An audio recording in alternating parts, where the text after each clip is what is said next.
de buscar mais a Deus, de dobrar os joelhos e rogar por poder, permitir que o Senhor possa então atuar com milagres espirituais.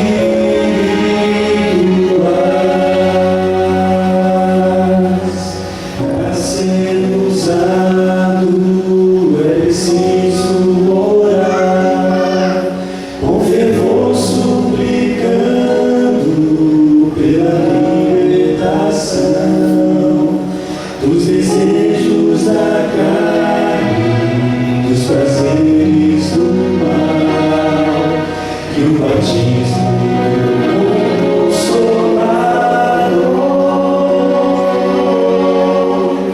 Hoje é o tempo de pedir santa unção, ser mais íntimo do próprio Deus, ter o dobro do azeite e o óleo da graça, não ficar esperando, mas estar preparado.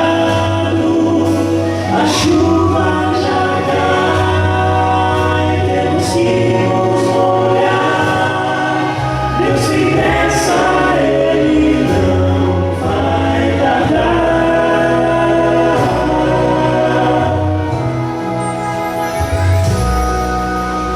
Hoje é o tempo de se apaixonar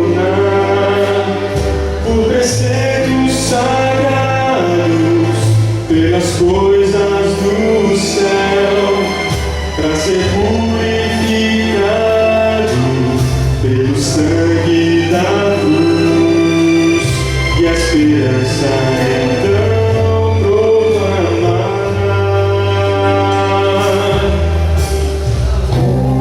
Poder que ninguém jamais viu, nós seremos canais para pregar salvação. Viveremos a graça para a glória de Deus, e a seara então surgirá.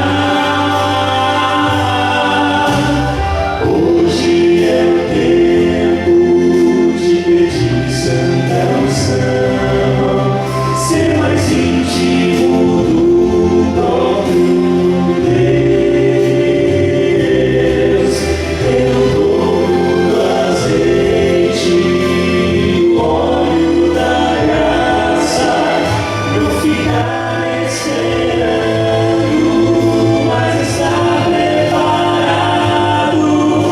A chuva já cai, temos que nos molhar. Deus que desça, Ele não vai tardar.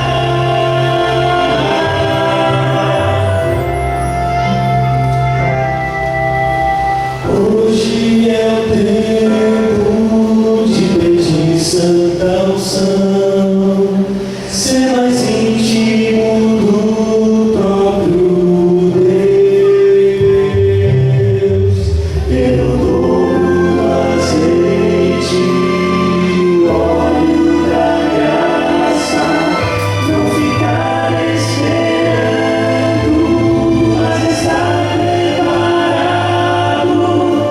A chuva já cai, temos que nos molhar. Deus que desça, Ele não vai tardar.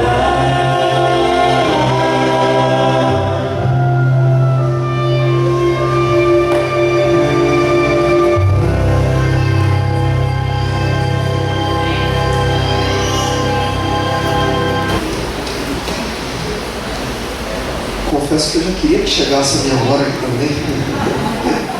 É bom vir aqui à igreja do bairro Colégio. Isso. É sempre bom vir aqui. Eu acredito que eu Já passei por aqui umas 5 vezes, acredito aí, umas 5 vezes. E é muito bom vir aqui e ver vocês. Deus abençoe aí a cada um de nós. Tá tudo bem aí? Tudo bem aí com vocês? Tudo bem? Eu quero te convidar a abrir a tua Bíblia no último livro dela, livro do Apocalipse. Antes de eu ler aqui alguns versos do capítulo 1 do livro do Apocalipse, eu ainda pretendo dar uma palavrinha com vocês antes de eu ler aqui alguns versos. Eu percebi também que nós temos várias Bíblias aqui à disposição. Alguém que precisa de Bíblia? Bíblias, alguém só levantar a mão e elas vão chegar aí até você. Nós temos 2 pessoas passando pelos corredores aí, laterais. Qualquer coisa é só você pegar a Bíblia aí. Ok? Abriram aí os que já estão com a Bíblia em mãos. Qual livro? Qual capítulo? Verso. Tem que dizer, né? Ok. Antes de eu dizer o verso, me dá a tua atenção um minutinho para essa projeção aqui. Clica para mim, Luiz, no vídeo em cima dele. Ok. A reprodução faz parte da vida. Desde cedo aprendemos a multiplicar. Em família, vemos os efeitos da multiplicação. Nos negócios, com dedicação e trabalho também é possível multiplicar. Multiplicar é transformar o mais em muito mais. Jesus, quando esteve aqui, multiplicou pães e peixes. E mais do que isso, ele multiplicou discípulos. A princípio eram 12. A esses 12, logo se juntaram 70, 120, 500, 3.000. E mais, muito mais. A ordem dele é a mesma hoje.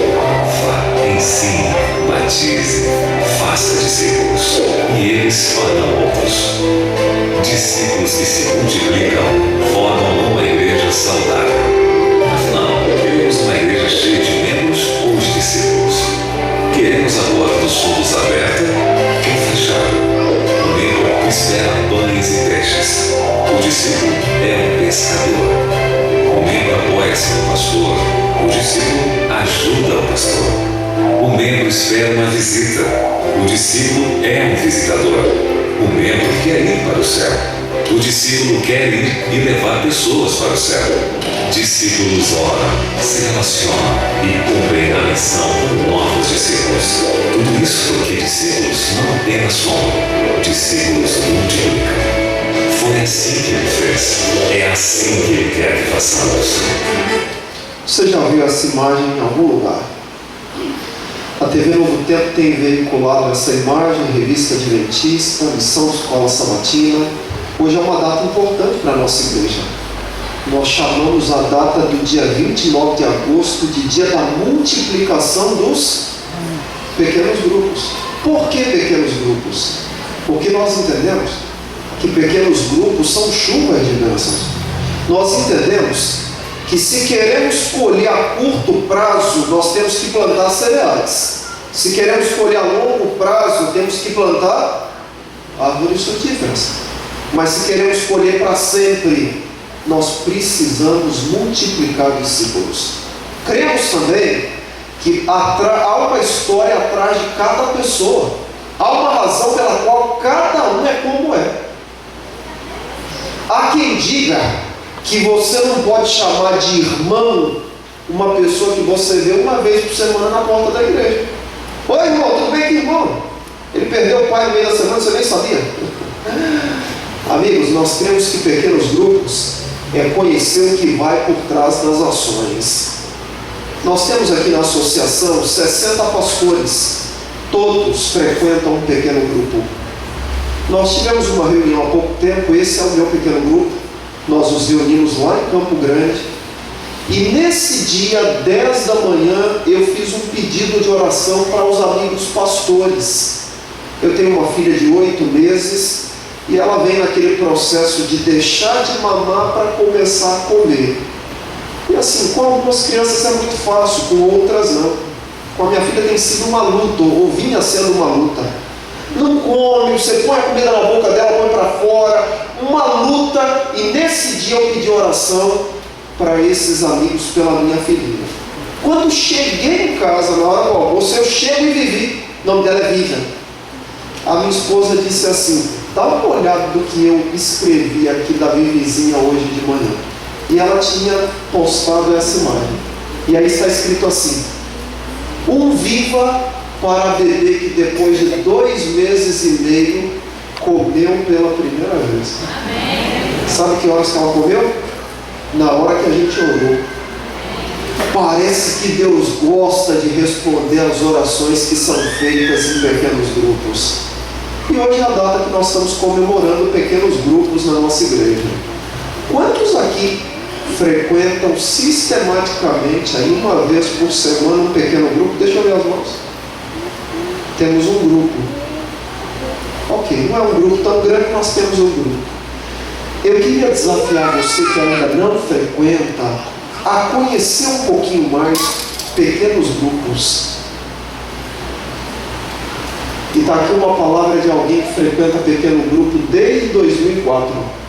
Vai fazer bem para você. Fica aqui o meu convite, ok? Eu queria deixar essa mensagenzinha para vocês sobre essa importante data aqui de pequenos grupos. As Bíblias já estão abertas, a minha aqui também.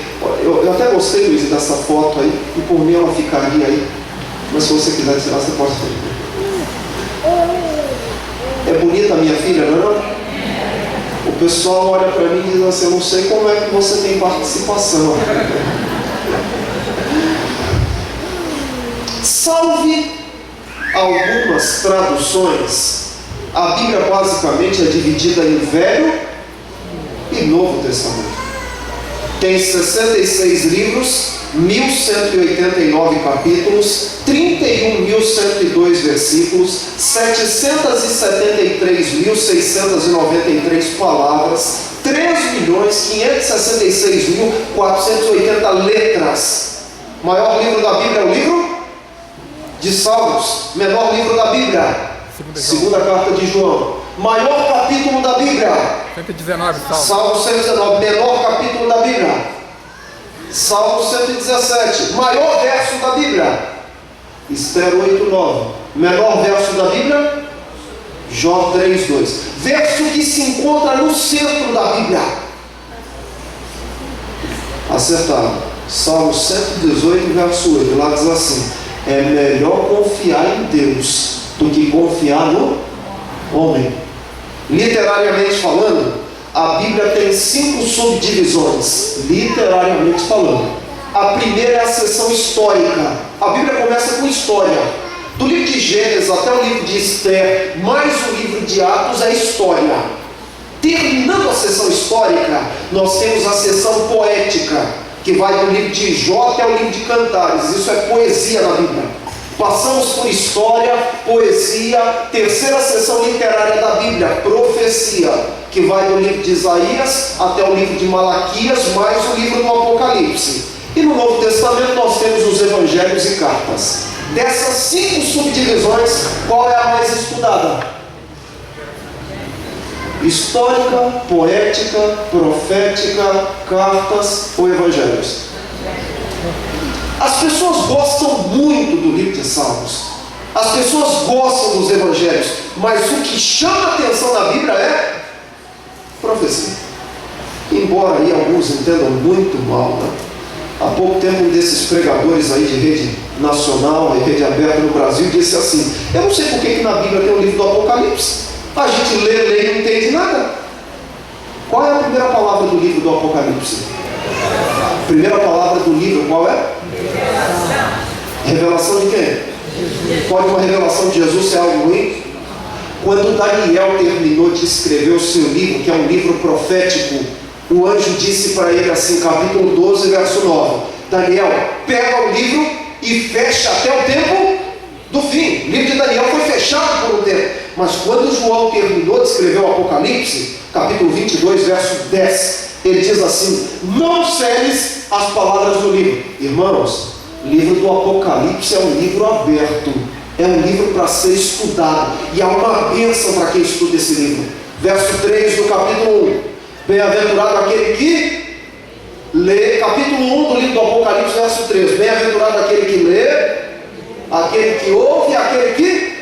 O livro é aberto, o livro é uma bênção e o livro é para ser estudado. Mas me ajudem aí. A revelação é de quem? De Jesus. Ela chegou a Jesus partindo de quem? Então a revelação, ela parte de Deus. E ela vai chegar onde? Nós já conversamos sobre isso. Vai parar onde? Revelação de Jesus Cristo, verso 1 do capítulo 1. Que Deus me deu para mostrar quem? Capítulo 1, verso 1. A revelação, ela parte de Deus e ela vai chegar onde? Qual é o fim da revelação? Quem? Você é um servo de Deus? É uma serva de Deus, então a revelação é para quem? Ok. A revelação de Deus, ela passou para quem? Para Jesus. Ela partiu de Deus ela foi para Jesus, e de Jesus já chegou no final? Não. Então, de Deus para Jesus, de Jesus para o anjo. Para o anjo. Revelação de Jesus Cristo, que Deus me deu para mostrar ao seu servo as coisas que em breve devem acontecer, e que ele enviando por intermédio do seu... Ok, então vocês nunca mais vão esquecer isso. Ela veio de Deus, e de Deus ela foi para... De Jesus ela foi para... Do anjo ela foi para... Para quê? João. E de João? Erraram de novo. Se eu ficar voltando e andando aqui, eu vou cansar. De Deus para Jesus, de Jesus para o anjo, do anjo para João, e de João, verso 4, capítulo 1. Verso 11, capítulo 1. 4 e 11. Para quem? Dizendo que vês, escreve em livro e envia a quem? Para quem? Para as 7 igrejas. E o que eu tenho relacionado às 7 igrejas? Vejam que o número 7 no livro do Apocalipse é um número muito significativo, ok? Muito representativo. É tanto que ele se repete o tempo todo: 7 selos, 7 castiçais, 7 igrejas. É 7 o tempo todo. Por quê? O número 7, ele representa na Bíblia perfeição. É tanto que o número da besta é 666, porque queria ser 7, mas não é. O livro do Apocalipse, ele foi enviado a 7 igrejas que existiam. É como se nós aqui escrevêssemos uma carta para a igreja lá de Angra dos Reis, escrevêssemos uma outra carta para a igreja de Itaguaí. Elas existiam. As cartas foram para igrejas existentes. Mas essas igrejas também, elas representam, segundo teólogos católicos e protestantes, elas representam períodos da igreja de Deus nessa terra. Então começou com Éfeso, foi para Pérgamo, foi passando até a última das 7, que é a igreja que acreditamos ser o período de quem? Nosso período. Então veja, as cartas foram para igrejas que existiam. Essas igrejas representam o povo de Deus, e para cada igreja há uma mensagem para mim e para você hoje. Quer ver isso? Capítulo 2, me acompanha aí. Final da mensagem da primeira carta, capítulo 2, verso 7. Quem tem ouvidos? Verso 11. Quem tem ouvidos? Olha aí, carta da igreja de Pérgamo, verso 17. Quem tem ouvidos? Igreja de Tiatira, verso 29. Quem tem ouvidos? Capítulo 3, verso 6. Quem tem ouvidos? Verso 13. Quem tem ouvidos? Verso 22. Quem tem ouvidos? Está me ouvindo? Então a mensagem é para quem? É para quem? É para você. Essa mensagem é para mim e para você. Eu vou pegar hoje a mensagem de uma dessas igrejas e quero trazer para nós aqui e tirar algumas aplicações para a nossa vida. Eu quero te convidar a ler comigo o verso 1 do capítulo 2. E eu começo lendo assim, verso 1 do capítulo 2. Ao anjo da igreja em Éfeso. Fala um pouquinho. Deixa eu te apresentar aqui alguns detalhes da igreja de Éfeso, ou melhor, da cidade de Éfeso. Cidade famosa do mundo antigo, hein? Muito famosa. A cidade de Éfeso foi a quarta do Império Romano e a primeira da Ásia. Era uma cidade que tinha um porto muito procurado na época, tinha uma estrada de 20 metros de largura, que na época era algo assustador. Era uma cidade bem localizada, ligava o continente europeu e o asiático. Era uma cidade cultural. Em Éfeso tinha alguns templos considerados até maravilhas do mundo antigo. Era uma cidade religiosa, era tanto que lá que residia o templo a Diana dos Efésios. Nessa cidade tinha uma igreja fundada por Áquila e Priscila, e essa carta vai para uma igreja nessa cidade. Continua, verso 1. Ao anjo da igreja em Éfeso escreve: estas coisas diz aquele que conserva na mão direita as 7. Quem é esse? Quem é que está falando com a igreja de Éfeso? Quem? Quem te disse? É o anjo. No capítulo 1, olha aqui, me acompanhem, vocês estão me acompanhando aí? No capítulo 1, João faz uma apresentação de quem vai conversar com as igrejas. Veja a apresentação dele, capítulo 1, verso 12. Verso 12. Voltei-me para ver quem falava comigo, e voltando vi 7 candeeiros de ouro, e no meio dos candeeiros um semelhante a filho de homem, com vestes talares e cingido à altura do peito com uma cinta de ouro. A sua cabeça e cabelo eram brancos como a alva lã, como a neve, os olhos como chama de fogo. Quem é ele? Verso 16. Tinha na mão direita 7 estrelas, e da boca saía uma afiada espada de 2 gumes. Verso 17. Quando vi, caí a seus pés como morto. Porém ele pôs sobre minha mão direita, dizendo: não temas, eu sou o primeiro. Quem é ele? Verso 18. E aquele que vive, estive morto, mas eis que estou vivo pelos séculos.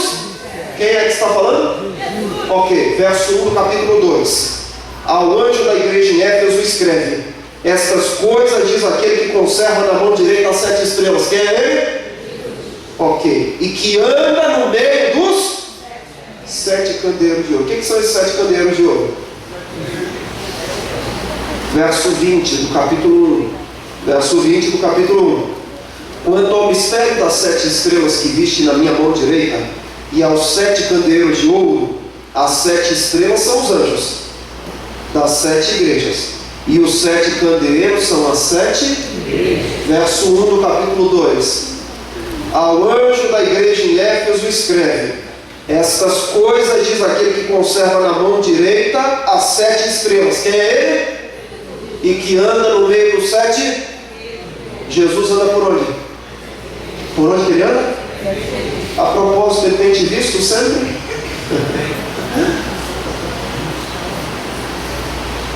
Entende-se que uma quarta-feira ou outra alguns estudem, entende-se o trânsito, entende-se a dificuldade de alguns de sair ao trabalho e virem à igreja nas quartas-feiras. Só não entende-se o adventista que fica em casa dia de domingo assistindo Faustão e Neném. Isso aí não tem. Fica lá assistindo, e ainda com um filhinho de 2, 3 anos na frente da televisão. Quem é que anda por entre essa igreja? Eu tenho 12 anos como pastor dessa igreja. Já ouvi algumas coisas por aí, algumas dói, né? Você quer ver? Falar mal da igreja, que a gente foi criado, né? Dói na gente, não? Me lembro que uma vez eu visitei uma determinada pessoa. Eu queria muito que ela voltasse para a igreja. Me falaram tanto dela, e eu fui à casa dela, e ela me disse assim: sabe por que eu saí de lá, pastor? Porque só tem hipócrita naquela igreja. Nossa, mas dói, não? A minha primeira reação e vontade foi dizer para ela assim: porque você saiu, melhorou. Irmãos, na igreja não tem gente perfeita. Igreja não é um lugar de gente perfeita. Sabe por quê? Porque nessa igreja tem gente como você. Nessa igreja tem gente como eu. Como é que você vai querer que a igreja seja perfeita? é imperfeita, tem os seus problemas, mas quem é que anda por entre essa igreja? Então não deixa dia de domingo de vir à igreja para ficar assistindo o Faustão, não. Eu espero que amanhã ninguém se lembre de mim. Veja como é que Jesus começa a sua mensagem à igreja de Éfeso. Verso 2: conheço as tuas. Para cada uma das 7 igrejas, não é o meu assunto hoje, eu não tenho tempo para isso, mas para 7 ele diz assim: eu te conheço. Eu morava no estado de Minas até menos de 2 anos atrás, menos de 2 anos, 1 ano e meio. E minha esposa é de São Paulo, minha sogra é de São Paulo, e minha sogra mora em São Paulo. Uma determinada feita, minha sogra foi nos visitar e ela precisou voltar para São Paulo para resolver uma emergência, e ela decidiu viajar à noite. Não é o costume dela, mas precisou fazer a viagem, e encontramos lá um horário assim não muito usual, e eu fui levá-la à rodoviária.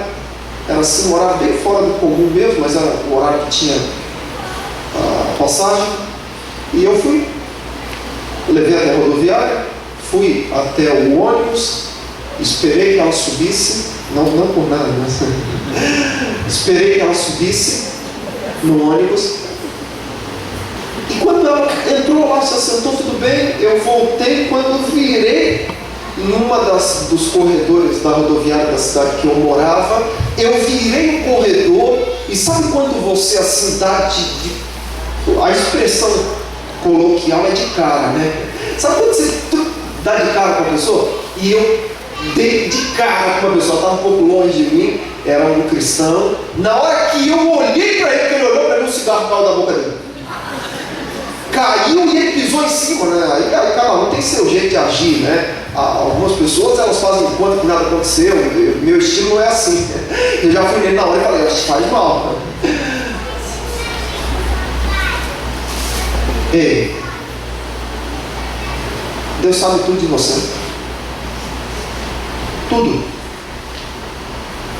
A preocupação quando se vai comprar uma roupa ou não é se vai encontrar com fulano de tal, não. Deus sabe tudo que você usa. A preocupação diante de uma página de computador não deve ser se fulano vai chegar ou não. Deus sabe tudo que você vê. Agora, eu não estou dizendo que Deus é como a gente. Sabe por quê? Porque nós somos assim. Se nós dizemos para a pessoa não passar por aqui, porque tem um buraco, e ela passar e cair, a gente chega, aponta o dedo e diz assim, a gente fala: ei, Deus não é assim. Deus não aponta o dedo, Ele estende a mão. Mas sabe tudo de você. Tudo. Você se lembra quando Saulo ia pela estrada de Damasco e uma luz forte brilhou e ele ficou sem ver? Foi levado para uma casa e o anjo disse para ele: vai na casa de Judas, ele mora na rua direita. Deus sabe onde você mora. Olha aqui, eu estava aqui cantando, aqui no início olhando, alguns estão aí amargurados. Está visível isso? Tiveram uma semana muito difícil, talvez o ano esteja sendo muito difícil, problema em casa. Deus sabe tudo de você. Tudo. Deus sabe o que passa no seu coração aí, amigo. Está triste? Ansioso? Deus sabe tudo de você. Tudo. Tudo. Ei, Deus sabe tudo de você. Pode ser não, certamente a vida não tem sido o que muitos aqui sonhavam que fosse. Deus sabe. E ó, não aponta o dedo não, estende a mão. E ele começa assim, verso 2: conheço as tuas. Olha como começa dizendo para a igreja: eu te conheço, eu te conheço. E as palavras para essa igreja vão: tanto o teu labor como a tua perseverança. Igreja perseverante. Eu quando vejo aqui na igreja de Éfeso essa característica, olha o verso 3: e tens perseverança. Há 12 anos atrás eu trabalhei no internato. A Igreja Adventista tem alguns colégios internos, E um desses fica na cidade de Lavras. Trabalhei por um ano lá, cuidava de cerca de 200 rapazes. E naquele ano que eu ali trabalhei, eu conheci um garoto que era aquele garoto que você gostaria que namorasse a tua filha. É difícil achar um assim, né? Mas... o garoto, todo mundo jogando bola, ele estudando. Todo mundo brincando lá, ele se preparando para o vestibular. Um menino assim de ouro, vida difícil, mas estudioso. E eu me lembro de algumas vezes ter ido ao quarto dele e ter dito para ele: fulano, respira aí, calma aí, não, estou me preparando. Antes do final daquele ano, eu acabei recebendo um convite para ser pastor de algumas igrejas no interiorzão lá de Minas, e por sinal fui ser pastor da mãe dele. E conheci a mãe, o irmão, o pai não era adventista, o irmão também não, mas conheci a mãe e disse boas coisas do garoto. E foi chegando no finalzinho do ano, ele voltou para casa, porque ele ia prestar o vestibular na cidade, porque a família não tinha como manter numa outra cidade. E fez tudo certo, preparo, tudo ok. No dia da inscrição, a prova seria? Sábado. 18 anos o menino. Foi no pai, o pai disse assim: ei, você viu como que a gente sofreu para te manter lá, rapaz? Faz a prova e depois volta para a igreja, mas não deixa de fazer não. Foi na mãe, a mãe disse assim: meu filho, tudo que eu tinha que te ensinar eu já te ensinei, é você que decide. Imagina um menino de 18 anos, eu fiquei vendo esse quarteto cantando aqui, 4 meninos cantando, eles se reúnem para ensaiar. Imagina um menino de 18 anos, aquela luta, faço ou não faço, é um dia só. E no dia da prova ele estava na igreja. Estava na igreja, eu vi, acompanhei tudo aquilo, eu estava na igreja e não aguentei, mencionei na igreja. Ó, fulano está aqui, ele está fazendo uma prova hoje, se preparou para isso, eu vi o preparo, fulano, Deus vai cuidar de você. Naquele dia tinha uma pessoa na igreja, terminou o culto, me chamou e falou: esse garoto é isso aí, mulher. Empresário bem sucedido de São Paulo. Não esperou nem terminar o culto, pegou o menino pelo braço e falou: você vai morar em São Paulo comigo. Pagou a melhor faculdade particular de Campinas para o garoto, e o garoto é gerente da empresa dele há 8 anos. Amém.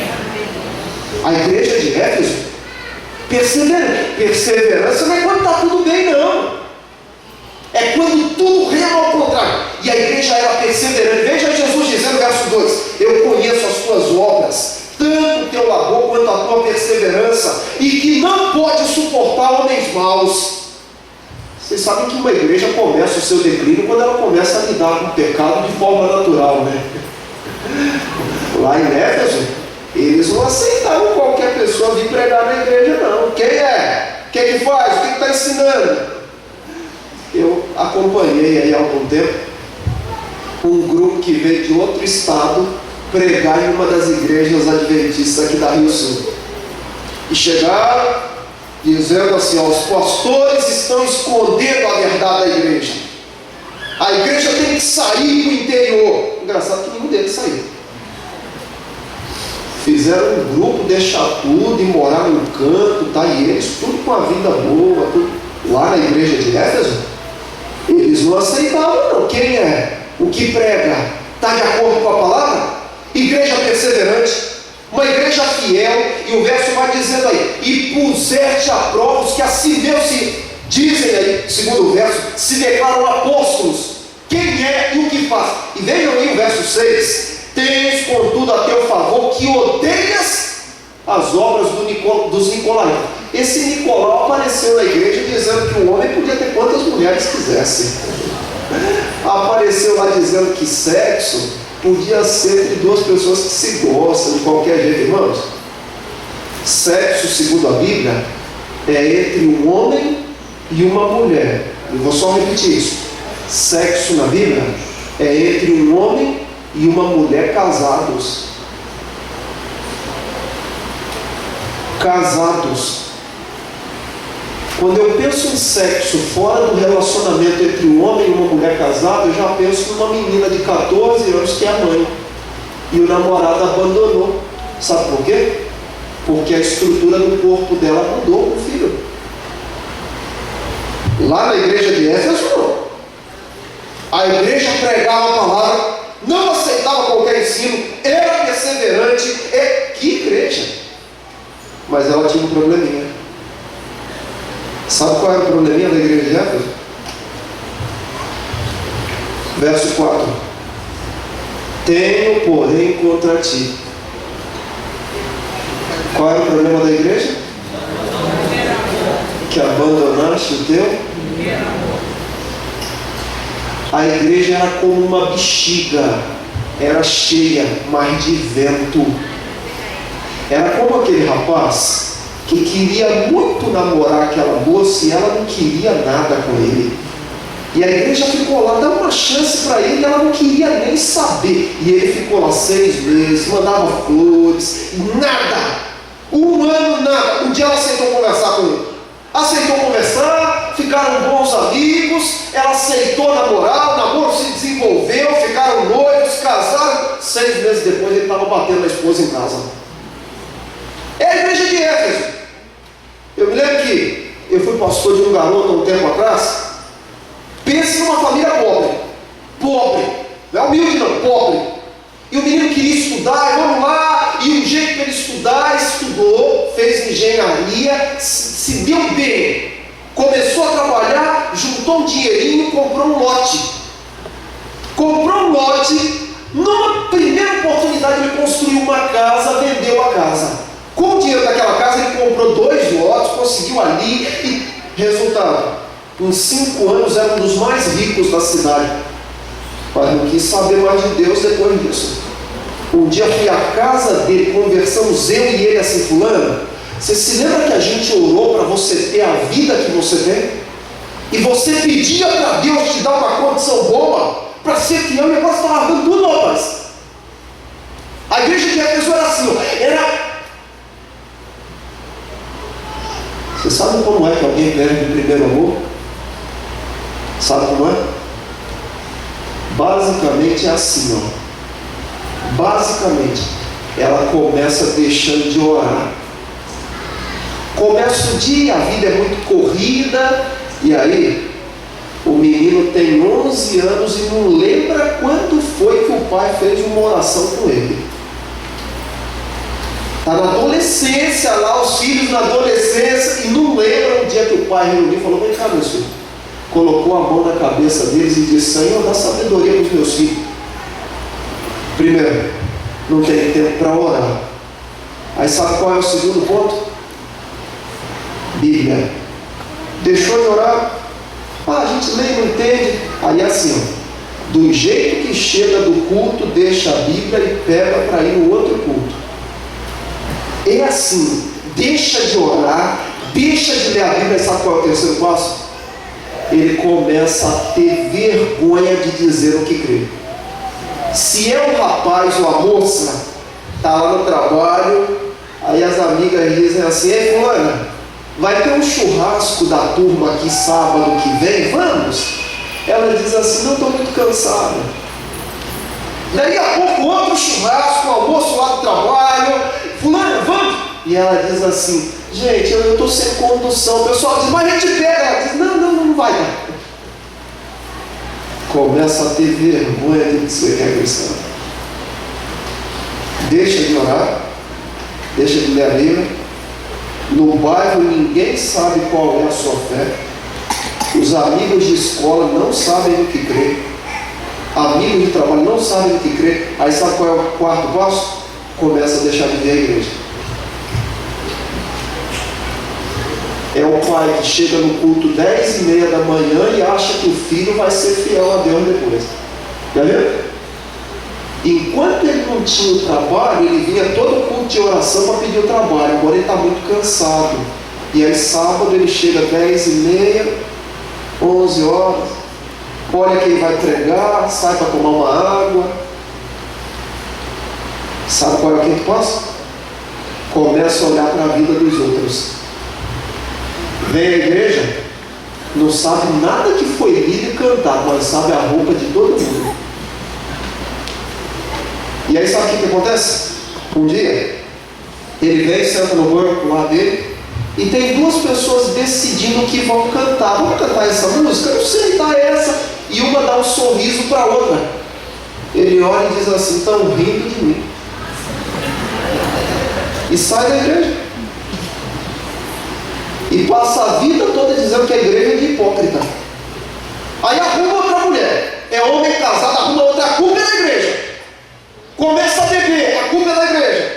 E vai para lá pro bairro, a culpa é da igreja. Ah, amigos, desculpa. Mas quem sai da igreja por causa dos outros, nunca esteve na igreja por causa de Jesus.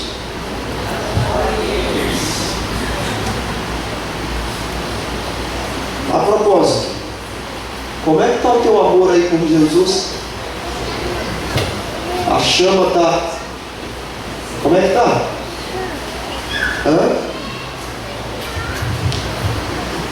Veja o conselho que o Senhor Jesus dá para essa igreja. Conselho, verso 5. Lembra-te, pois, de onde caíste. Arrepende e...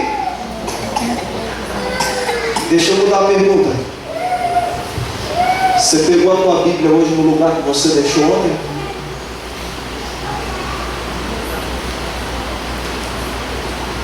Palavras do Senhor Jesus. Lembra? Sabe o que fez o filho pródigo voltar para a casa do pai? Foi a comida de porco, não, foi a lembrança. Olha a palavra. Lembra, arrepende, aceita e volta. Diz que o pai foi ver o filho desfilar. Primeira vez ali, o pai, o filho pequeno, ia desfilar, e a fanfarra tocava 1, 2, e todo mundo colocava o pé direito, o menino colocava o esquerdo. E 1, 2, o pé direito, ele o pé esquerdo. Uma hora o pai gritou lá de fora: é possível que está todo mundo errando toda hora? Lembra, arrepende e... O problema pode estar contigo. Ei, aceita, arrepende, volta.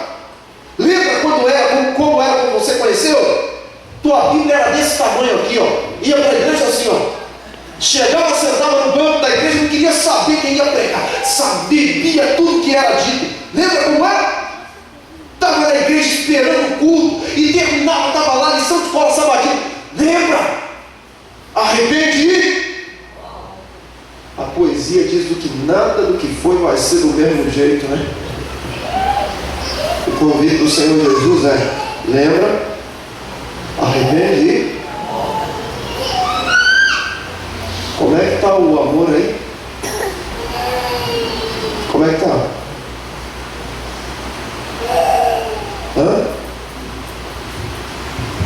E a mensagem vai assim, ó. Verso 7. Quem tem ouvidos? Em algum momento da tua vida você já sentiu que estava falando ou estava sendo ouvido? Já? Eu fui pastor de uma família aí uns bons anos atrás, mas uma família assim, uma situação bem difícil também, o pai alcoólatra. E eu me identifiquei com a família, porque o contexto de vida deles foi o que eu vivi. 3 filhos, o menino tinha 16 na época, a menina 14 e uma mais nova de 10. Mas sem nenhuma estrutura familiar. Pai alcoólatra, e um dia o pai morreu assim, deixando a família completamente desprovida de tudo. Nós, como igreja, nos condoemos com a situação e fizemos de tudo para ajudar. E a preocupação era os meninos agora, vamos ajudar os meninos. E a menina de 14 anos, ela começou a ter umas atitudes assim um pouco não muito legais. Um dia eu cheguei na cidadezinha e a vi com um grupo de pessoas. Outro dia estávamos eu e minha esposa e ela com uma roupa, uma menina de 14 anos. Eu pensei assim, vou ter que ir lá. Marquei um dia, fui à casa dela, a mãe não estava, porque depois da morte do pai, a mãe teve que começar a trabalhar para pôr comida em casa, uma luta. Vocês já devem ter visto algo aí parecido. E marcamos lá em Medãos, fomos eu e minha esposa. Nos assentamos, os dois e ela aqui. E eu olhei para ela assim, no olho dela e falei assim, fulana, estou preocupado com a tua casa. Vocês estão precisando de alguma coisa? Não, pastor, a igreja está cuidando, minha mãe está trabalhando, está tudo dando certo. Eu falei, tá bom. E eu estou preocupado com você. Sabe por quê? Eu vi você assim, e você usando isso, eu acho que não é legal. Sabe qual é o meu medo, fulano? Meu medo é daqui a pouco você arrumar um filho para tua mãe criar. E ela disse assim, Deus me livre, pastor, nem pensa. Um ano depois, eu apresentei o filho dela na igreja. Um ano depois. A apresentação de criança é uma coisa linda, né? Uma festa. Eu faço disso uma festa. Mas essa, o meu coração estava triste. Você já falou e sentiu que não estava sendo ouvido? As palavras do Senhor Jesus são: lembra, arrepende e... Quero orar por você, meu amigo querido, e por mim também. Por nós que queremos hoje assumir um compromisso com o Senhor Jesus. Pode ser que o amor esteja lá, assim bem frio, mas nós vamos pedir para o Senhor Jesus hoje encher o nosso coração de amor por Ele, para a gente voltar a ser como era lá no início. Você gostaria de receber essa oração? Deixa eu ver as mãos. Somos todos, né? Ok, nós vamos fazer esse pedido ao Senhor Jesus. Vamos começar de novo, tudo de novo. O convite é dele, nós vamos aceitar. O quarteto vai cantar uma música, e após a música do quarteto eu vou orar. Nós vamos terminar o culto com essa oração, mas a música dele vai falar justamente sobre esse novo começo e essa nova oportunidade que o Senhor nos dá.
Quem tem ouvidos ouça. Ao vencedor, dar-lhe-ei que se alimente da árvore da vida. Amém. Nosso Deus e Pai, pode ser, Senhor, que na correria da vida, que à procura de tantas coisas, nós estejamos deixando de lado o mais importante, que é a vida contigo. Mas nós ouvimos a tua voz essa manhã. Nós nos lembramos de como era e nós queremos voltar. A nossa confiança não é na nossa força, é no poder que há no Senhor Jesus.